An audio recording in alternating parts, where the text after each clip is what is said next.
Try something with me right now. I want you to think about what you're going to eat for dinner tonight. Notice what just happened in your head. Did the thought arrive in your own language first, and then you had to convert it into English in your mind before saying anything? Or did it just arrive already in English without that extra step? For most learners, even ones with strong vocabulary and decent grammar, that thought arrives in their first language and then gets translated into English.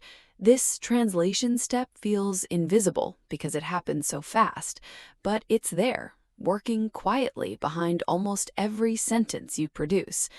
And that invisible step is exactly what's slowing you down, making you sound hesitant, and making conversations feel exhausting instead of natural.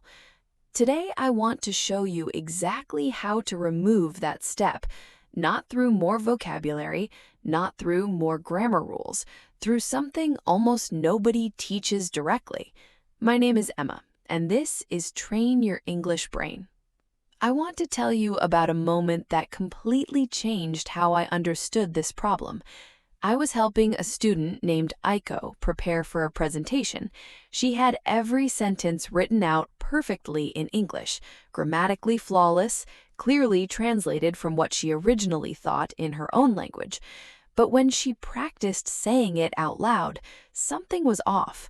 The sentences were correct, but they felt stiff, almost mechanical, like she was reading someone else's words rather than speaking her own thoughts. I asked her to stop reading from the script and just tell me, in her own simple English, what she actually wanted people to understand from her presentation. No script, no careful translation, just speak. What came out was messier, less polished, but completely alive, real, hers. That's when I understood clearly what the actual problem was. Aiko didn't have an English problem. She had a translation problem. She was thinking entirely in her first language, then carefully converting those thoughts into correct English, sentence by sentence. The thinking and the English were two separate processes, happening one after another, instead of happening as one single process. Here is why this translation step is so exhausting and why it limits you even when your grammar and vocabulary are strong. Your brain has limited working memory, a kind of mental workspace where you hold information temporarily while you process it.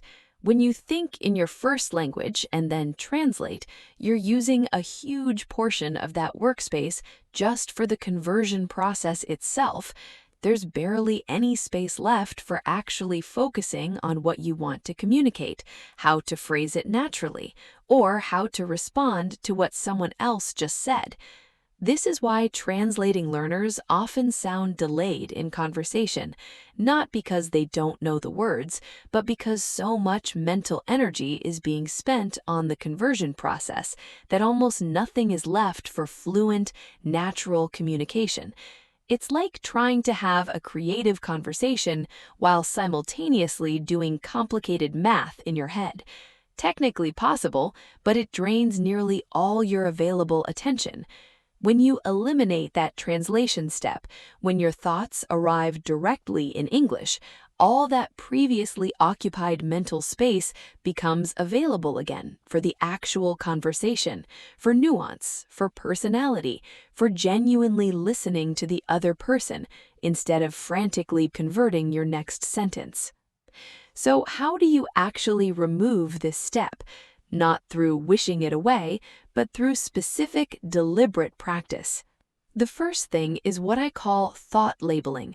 Throughout your day, instead of translating full sentences, simply label things you see and experience directly in English, without going through your first language at all.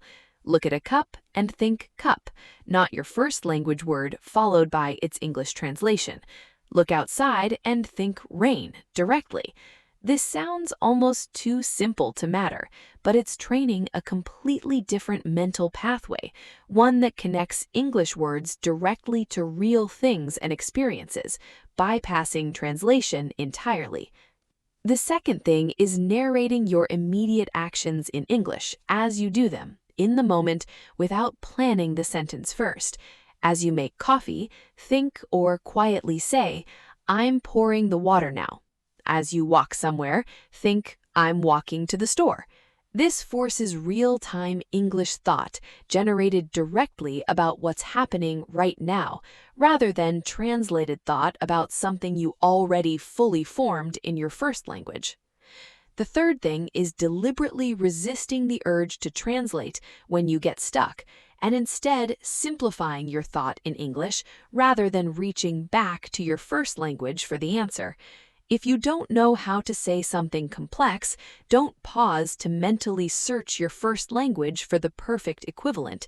Instead, immediately simplify the English thought itself. Instead of searching for the perfect translation of a complicated idea, ask yourself, how can I say this more simply, directly in English right now? I want to come back to Aiko for a moment because what happened next surprised even me.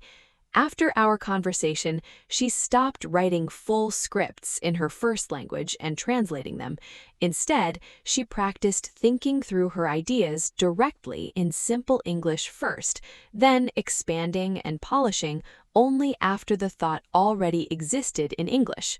A few weeks later, she told me something I still think about. She said, "Emma, my English sounds less perfect now, but it sounds like me. People actually respond differently when I talk now, like they're listening to a person instead of a recording." She wasn't wrong. Removing the translation step doesn't immediately make your English more sophisticated or technically perfect. What it does is make your English yours, immediate, responsive, alive, instead of a careful, slightly delayed echo of thoughts that originally happened in a different language entirely. I want you to try something today, something small but genuinely powerful if you keep at it. For the next 10 minutes, as you go about something simple, making food, walking somewhere, tidying a room, try labeling what you see and narrating what you're doing directly in English without translating from your first language at all. When you get stuck, don't reach backward into your first language for the answer. Simplify forward directly in English instead. This will feel strange and slow at first, maybe even slower than your usual translated English. That's completely normal. You're building a new pathway, not strengthening an old one, and new pathways always feel effortful before they become automatic. Aiko's stiff, perfectly translated sentences eventually became fewer, replaced by something rougher around the edges, but undeniably more alive. That trade is almost always worth making. Your thoughts don't need a translator standing between them and your mouth. They need a direct path.